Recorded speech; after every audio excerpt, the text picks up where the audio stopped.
जिस तरह से दिल्ली के चुनाव में एक के बाद एक गुंडागर्दी हो रही है, तोड़फोड़ हो रही है,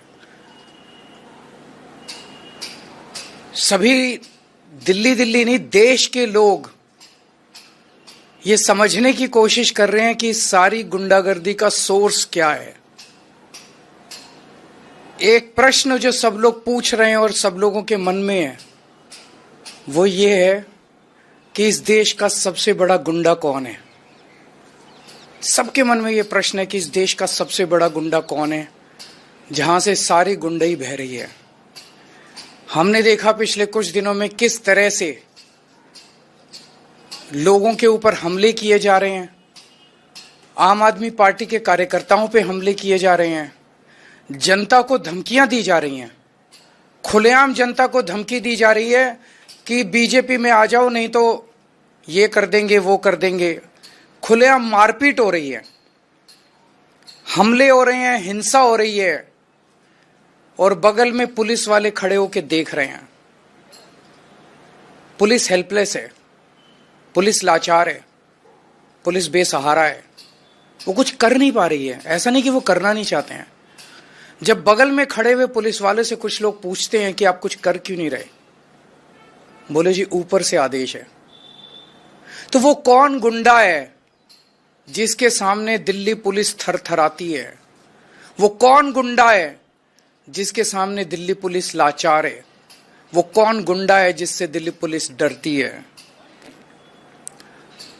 कल की घटना है कि पहली बार ऐसा हुआ होगा कि किसी चुनाव के दौरान पत्रकारों पर इस तरह से खुलेआम हमले किए गए। कल दिल्ली के अंदर मेरे ख्याल से 7 पत्रकारों के ऊपर हमले किए गए। एक का सर फोड़ दिया, सारी रात उनको थाने में गिरफ्तार करके रखा। जिन लोगों ने हमला किया उनको भगा दिया गया और जो पत्रकार उसे कवर करने गए थे उन पत्रकारों को गिरफ्तार किया गया। उनके साथ गुंडों ने मारपीट की।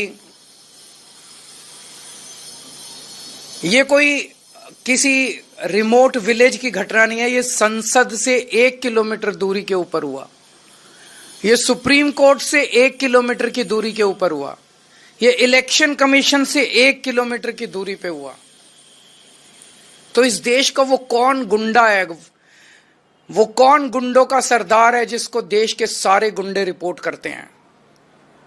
जनता पूछ रही है कि वो कौन गुंडा है जिसे किसी संस्था का डर नहीं है, देश की सर्वोच्च संस्थाओं का डर नहीं है उस गुंडे को।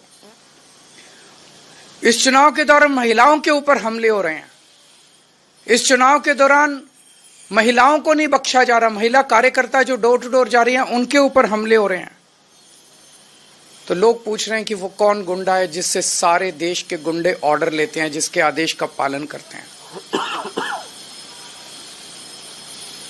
पिछले 3-4 दिन से हम देख रहे हैं कि गाड़ियों के ऊपर हमले किए गए, गाड़ियां तोड़ दी गई आम आदमी पार्टी की,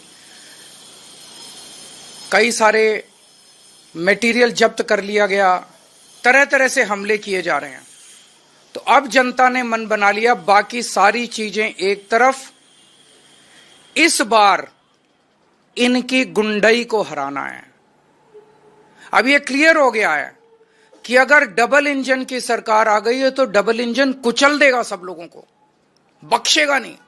अपने पहियों के नीचे ये डबल इंजन सारी जनता को, गरीबों को, मिडिल क्लास को कुचल देगा। ये इंजन सबसे पहले तो सुरक्षा है ना लोगों की, सबसे पहले तो खैरियत है। अगर अब खुद परिवार ही नहीं बचेंगे, उनके परिवार ही नहीं बचेंगे, उनको इस तरह से डराया जाएगा, फोन कर करके धमकाया जाएगा, तो बाकी सारी चीजें बेमानी हो जाती हैं। तो लोगों ने मन बना लिया है कि अगर चुनाव के पहले इन लोगों का ये हाल है, जब इन्हें हमसे वोट चाहिए, चुनाव के बाद तो ये हम लोगों को कुचल देंगे। तो इस बार लोगों के पास 2 ऑप्शन है।